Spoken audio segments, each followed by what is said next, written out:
आप सबको राजीव गांधी फाउंडेशन को लेके बहुत सारे ईमेल्स आ रहे हैं। मैं कहना चाहती हूं कि जो भी लोग पब्लिक वेलफेयर ट्रस्ट, एनजीओज या फाउंडेशंस चलाते हैं उन्हें ये मालूम होगा कि 12A, 80G, foreign contribution regulation act, 35C, tax exemptions, कुछ प्रोसेसेस होते हैं। इसमें जो फॉरेन कंट्रीब्यूशन रेगुलेशन एक्ट 1976 के अधीन अपना पंजीकरण करा लेते हैं वो फॉरेन ग्रांट के लिए एलिजिबल होते हैं। राजीव गांधी फाउंडेशन भी एलिजिबल है और पारदर्शिता से एक मानक और जाते हुए उनकी सारी बैलेंस शीट्स अप्रोप्रिएटली ऑडिटेड हैं और उनकी वेबसाइट पर पब्लिक डोमेन में ऑलरेडी पब्लिश्ड हैं। 20 लाख रुपए सुनामी आपदा के समय जो फंड दिया गया उससे संबंधित पूरा डिटेल भी वेबसाइट पर उपलब्ध है। ये मानक के अनुरूप है, लेकिन इसके अतिरिक्त मैं कुछ और डेटा आपसे शेयर करना चाहूंगी। द टेलीग्राफ ने लिखा है 1300 करोड़ रुपए का भारतीय जनता पार्टी का कार्यालय का भव्य उद्घाटन नोटबंदी के फौरन बाद हुआ था। 1.70 लाख स्क्वायर फुट का यह भव्य कार्यालय दुनिया की किसी भी राजनीतिक दल के ऑफिस से बड़ा है। तमाम मीडिया के प्रश्न उठाने के बाद भी यह वक्तव्य स्पष्ट नहीं हो पाया कि वो 1300 करोड़ रुपए की आमद कहां से थी। 2017-18 में टोटल पॉलिटिकल डोनेशंस का 90% भारतीय जनता पार्टी को प्राप्त हुआ, लगभग 1027 करोड़। इसका 56.3% अज्ञात सोर्सेस के द्वारा भारतीय जनता पार्टी को प्राप्त हुआ। बताया नहीं गया कि इसके सोर्सेस क्या है। नोटबंदी के दौरान अहमदाबाद की जिला सहकारी बैंक में 745 करोड़ रुपए प्रतिबंधित नोट जमा किए गए, जिसके निदेशक माननीय गृह मंत्री अमित शाह स्वयं हैं। अब तक ये स्पष्ट किया नहीं गया कि इतनी भारी मात्रा में रकम जब बाकी लोग 2.5 लाख भी नहीं जमा कर पा रहे थे तो कहां और कैसे जमा हुई। इसके अतिरिक्त 16 नवंबर 2014 को निर्मोही अखाड़ा ने 16 नवंबर 2017 को निर्मोही अखाड़ा ने विश्व हिंदू परिषद पर रामलला के चंदे के 1400 करोड़ रुपए गबन करने का आरोप लगाया। लगभग सभी राष्ट्रीय और अंतरराष्ट्रीय स्तर की मीडिया ने इसको प्रमुखता दी, किंतु बैलेंस शीट और ऑडिट की तो बात जाने दीजिए, एक प्रेस कॉन्फ्रेंस के माध्यम से भी यह स्पष्ट नहीं किया गया कि वो 1400 करोड़ रुपए कहां गया।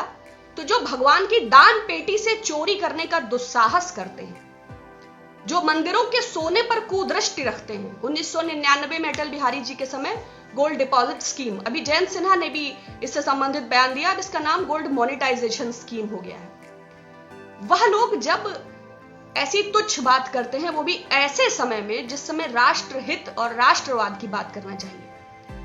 पुलवामा के समय जो मार्टराइट्स फंड बना कोई पता नहीं, और अभी हम 3 महीने कोरोना संकट आपदा को अवसर बनाने की दिशा में माननीय प्रधानमंत्री जी ने नेशनल मैनेजमेंट डिजास्टर एक्ट को ना लागू करते हुए विधिवत नियमानुसार जैसा करना चाहिए नेशनल रिस्पॉन्सिव फंड में 3800 करोड़ रुपया होने के बावजूद जिस तरह पीएम केयर्स को ऑडिट, आरटीआई और सीएजी के दायरे से बाहर रखा, जिस तरह सारी पारदर्शिता और निष्पक्षता के मानकों को तोड़ दिया, इसको आप किस तरह देखते हैं? आज जबकि डेप्सोंग में 18 किलोमीटर चाइना आगे बढ़ चुका है, फिंगर 3 में हमारा मेन बेस है, वहां से 2 किलोमीटर की दूरी पर चीन की सेना है, फिंगर 4 में हमारा मेन एडमिनिस्ट्रेशन बेस है। ऐसे समय में जबकि राष्ट्रवाद और राष्ट्रहित की बात करने वाले लोग एकदम मौन है। प्रधानमंत्री जी भारत के प्रधानमंत्री हैं या चाइना के जिनपिंग के पर्यायवाची हैं, यह स्पष्ट ना हो पा रहा है। मुख्यधारा की मीडिया और भारतीय जनता पार्टी का इस प्रकार की बातें करना निंदनीय है। देश हित की तो छोड़ दीजिए, ये निंदनीय है। 56 इंच की लाल आंखें, जब पुलवामा अटैक हुआ माननीय प्रधानमंत्री जी मैन वर्सेस वाइल्ड की शूटिंग कर रहे थे, और अब जब एलएसी पे हमारे जवान निहत्थे मारते मारते मरे हैं, मरे नहीं हैं प्रधानमंत्री जी, वीर गति को प्राप्त हुए हैं आपकी अनदेखी के चलते। यू आर सीरियसली, मतलब I believe you are responsible. जब आप एलएसी पर वो शहीद हो रहे थे तब आप एलईडी पे भाषण दे रहे थे। 1927 में एक संगठन बना भारतीय राष्ट्रीय स्वयंसेवक संघ, यह संगठन अपनी दुकान 95 से 100 साल से राष्ट्रवाद और राष्ट्रहित पर चला रहा है। एक बयान है श्रीमन मोहन भागवत जी का और 2 साल पहले ही दिया गया है, फरवरी 2018। संघ will prepare military in 3 days. Army will take approx 6 to 7 months if the country faces such situation and constitution permits us to do so. तो जब संघ 3 दिन में मिलिट्री तैयार करने में सक्षम है तो माननीय प्रधानमंत्री जी आप क्यों नहीं परमिट करते हैं जब जवानों को 6-7 महीना लगेगा। और मोहन भागवत जी का ये बयान बाकायदा पब्लिश्ड है, तो संघ को आप ड्यूटी पर भेजिए।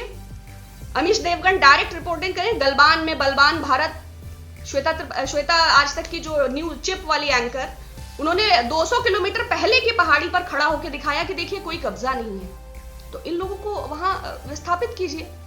हमारे जवानों के शौर्य पर कोई प्रश्न चिन्ह नहीं है, किंतु आपके उद्देश्य पर जो आपने प्रमाणित किया है विगत 6 वर्षों में, आज ये टॉक्सिसिटी क्यों उत्पन्न हो रही है। विगत 70 वर्षों में हमारी फॉरेन डिप्लोमेसी सबसे खराब स्थिति में है। ना अंतरराष्ट्रीय समुदाय के किसी भी वर्ल्ड पावर ने हमारे फेवर में कोई स्टेटमेंट दिया, ना हमारा कोई पड़ोसी देश हमारे साथ खड़ा हुआ। लोग देख रहे हैं हमारे देश में क्या चल रहा है, वो देख रहे हैं, चाहे लव जिहाद आया हो, चाहे घर वापसी आया हो, चाहे सीए एनआरसी आया हो, चाहे तबलीगी प्रोपेगेंडा आया हो, चाहे लिंचिंग्स आया हो। तो नए भारत के निर्माण की जो विगत 6 वर्ष की प्रक्रिया है उसने हमें ये मजबूर कर दिया है दुनिया के सामने कि 62 के बाद गलवान पर दावा कभी ना करने वाला चाइना हमारे सर पर इस तरह खड़ा है। और भारतीय जनता पार्टी बजाय सीमा पर जवाब देने के कांग्रेस के चंदे पर जवाब कर रही है। जो स्वयं मतलब कोयले की कोठरी में पूरी तरह काले हैं, वो एकदम निष्पक्ष और बेदाग जी इसको, everything is purely visible, it is in the public domain, it is absolutely clear on the websites, anybody को can go through and check it. दूसरा एक प्रश्न आया था, प्रांजल गुप्ता का मेल था कि मैम रामदेव जी के पतंजलि संस्थान से मैंने पूरा प्रोग्राम किया है और देश हित में उन्होंने बहुत काम किया है। देखिए मैं आपकी भावनाओं का बहुत सम्मान करती हूँ। आपको मैं आपसे पूछना चाहती हूँ कि आयुष मंत्रालय द्वारा पतंजलि के जो योगपीठ से किए गए प्रशिक्षक हैं उनमें से कितने लोगों को सरकारी नौकरी मिली है। आयुष मंत्रालय पर बाबा रामदेव की जो एक प्रभाव है उनका, उससे मैं जो उनका एक राजनीतिक कद है उससे मुझे कोई आपत्ति नहीं है, किंतु राष्ट्र ऋषि, व्हाट इज दिस? अगर वे राष्ट्र ऋषि हैं तो भगवान दत्तात्रेय क्या थे, गुरु मंडल क्या है, ज्ञान मंडल क्या है, अवधूत श्रृंखला क्या है, गुरु परंपरा क्या है। I respect holy masters, divine saints, angels, guides, I respect. But ये जो मीडिया द्वारा कॉइंड वर्ड होते हैं, मोदी जी युग पुरुष हैं, अमित शाह चाणक्य हैं, रामदेव जी राष्ट्र ऋषि हैं और जनता ढक्कन है। आप त्रिफला आंवला एलोवेरा बना रहे हैं, किसी को आपत्ति नहीं है। आपसे पहले डाबर, आंवला, डाबर और हिमालय, वैद्यनाथ, बहुत सारी कंपनीज हैं। बट पुत्र जीवक वटी, कोई इस बात की गारंटी ले सकता है कि बेटा होगा? संजीवनी बूटी, सारी दुनिया बॉडी शेमिंग पे बात कर रही है, आप कायाकल्प बूटी। आपने इबोला की दवा बना दी, कैंसर की दवा बना दी, कोरोना की दवा बना दी। देखिए सांप सपेरों का देश नहीं है, वैज्ञानिकता और प्रामाणिकता की बात करिए। क्या फर्क है आप में और जो हाईवे के किनारे टेंट लगा के एड्स का इलाज कर रहे हैं नीम हकीम? इस प्रकार के बयान दुनिया में हमें हंसी का पात्र बनाते हैं। आयुर्वेद और योग और अध्यात्म का इतिहास हमारी संस्कृति से जुड़ा है, बहुत पुराना है। उसका अनुकरण कीजिए, अंधा अनुकरण न कीजिए। बहुत पूर्व में भी बहुत सारे लोग हुए हैं। 1980 में आपको याद होगा चंद्रमोहन जैन, बहुत फॉलोअर्स थे। भगवान रजनीश ओशो, क्या हुआ? अमेरिका ने देश निकाला दिया, 206 किलोमीटर में पूरा शहर बसा दिया रजनीशपुरम। कितनी कंट्रोवर्सी हुई, कैसे उनकी डेथ हुई, क्या इनर सर्किल और 21 और कम्यून, और जो माँ शीला और उनके हस्बैंड जॉन शेल्फर फरार हुए, पढ़िएगा। दूसरा महेश गुप्ता, महर्षि महेश योगी, बीटल्स ग्रुप वाले 68 में उनके सदस्य थे, बाद में सेक्सुअल एक्सप्लॉयटेशन लगा। उनकी लीगेसी क्या है?